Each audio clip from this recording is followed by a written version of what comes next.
Inspiration, a program to inspire, to grow. Dear friends, everybody has a right to live happily and a good life. And those who are disheartened due to their failurity in life, due to many problems around him, and has left working, this is a program to see it and to be inspired. One can be energetic to see this program. One must watch this program and get inspired. In our second episode of Inspiration, I am very much glad to introduce you Mr. Kartar, great man. Hem Rajani. Hem Rajani sahab.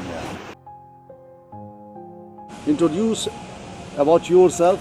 Sure. I'm Kartar Hemrajani, as you heard. I am an electronics engineer from Delhi College of Engineering. I passed out more than 50 years ago. In fact, ours was the very first batch, and one of my classmates from the same batch came to India along with Clinton back 20 odd years ago as father of the Pentium chip. He is known as the father of the Pentium chip. Well, he was my classmate, a good friend, but I've otherwise had a career in engineering in all areas. I started off with a company called Thermax, a leading company in steam work and other projects. Then I have also worked for Crompton Greaves. I look after their international marketing. I've also been in technology transfer. I've transferred a few technologies from England to India. And What was that technology? this was called HFC extraction. So you know, when you extract natural substances or flavors, if you do it using steam, then you have to go to a higher temperature because steam boils, water boils only at 100 degrees centigrade. What was your Trade in engineering. My degree was in electronics. electronics? Yes. Okay.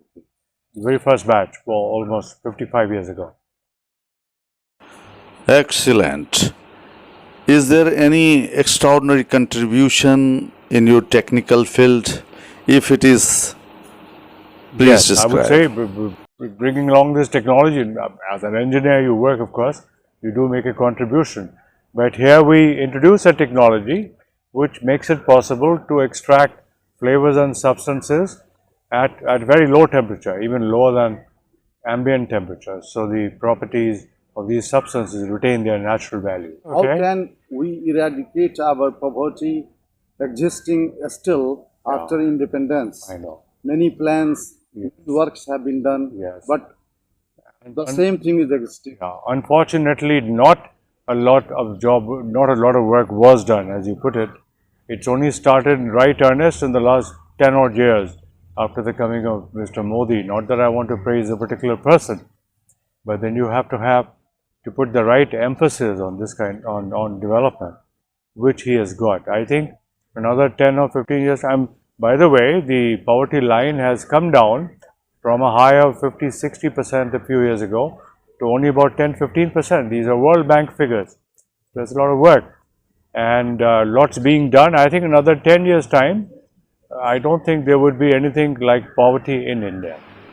What do you think about huge unemployment in our country? And due to that, you can say that Bhajpa government couldn't regain full majority, expecting 400 more. What do you want to say about this? Unfortunately, this unemployment thing is true. That's because the world is changing. Today, when you construct a building, big as 100 floors and so on, you can complete the job in 2-3 years flat by employing technology. So that technology then makes the use of many workers redundant. So therefore, what's happened is over the years, or because of modern technologies, factories just can't take up any more people than what they used to at one time. So the only way is to go out in newer technologies, and newer technologies in India, I think something that can really offer jobs to lots of people would be healthcare, first of all, because you want to be able to reach every single person, even in our villages. New technology. Yes, I mean newer technologies. Okay. And you need, for example, trained nurses, apart from doctors, of course, but trained nurses do the job well. In China, in fact, I remember the 60s and 70s, they used to have what they would call as barefoot doctors, which means doctors who knew their stuff for ordinary illnesses and were able to treat people right down in villages. So healthcare is one of the things that's going to promote uh, jobs amongst people with not too great skills. And healthcare is one, and then these evolving software technologies also would have scope for people to find job, but then they need certain skills for that. So the emphasis is we have to put emphasis on skills, generation of skills amongst people, which work has started. I think it started showing shape only in, I would say, about 4 or 5 years time. Sir, one question. India is an agricultural country. 70% of the people live in villages. You are from technology field.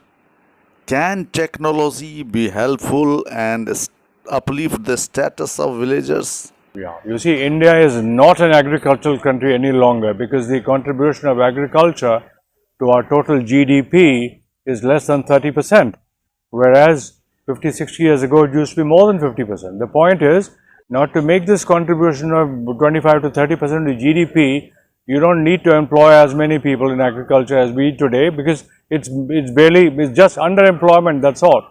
So you have to shift them from villages to cities or to other skilled work, like I mentioned, health care and all that. That's what China did.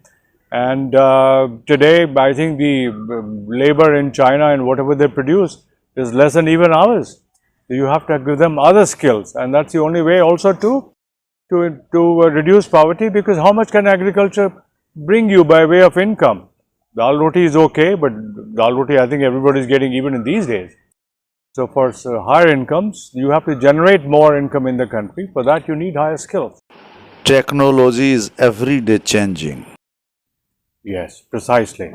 Which is why you have to have people with sufficient skills to start with, and they can keep adding to their skills as technology changes. Any message you want to convey for the youth of India? Yeah, to the youth of India is not to lose hope, and we have come to a certain point in history where traditional ways of keeping one employed are just is not good enough, because it doesn't fulfill their aspirations, it doesn't give them enough income. Talented youths are shifting from this country to other country, foreign country. I don't think they will be able to shift foreign countries also after a long time, because foreign countries will not be able to employ unskilled labor. Even now it's getting harder. They want skilled labor. And then if you want to learn skills, the place to learn skills is India. You can't go overseas and learn skills there. It becomes more expensive. Very nice talking to you, sir, and I'm extremely thankful that you have spared your time for Anjani ABP Films, News and Entertainment. Thank you a lot, sir. Thank you. And I want to tell youth, look, future is on your side. Everything needs a little patience, so have patience. Okay, beautiful. Friends, Nice I'm talking to you, making sir. this Thank you. episode just to Give your inspire, most of your and you have important time heard Thank you. such a Anjani great ABP engineer. News and entertainment. Thank you, Thank you, Anjali. sir. You Thank can Anjali tell ji. a scientist also, and you must follow him. Proud of him. Thank you. Thank you, sir. Thank you.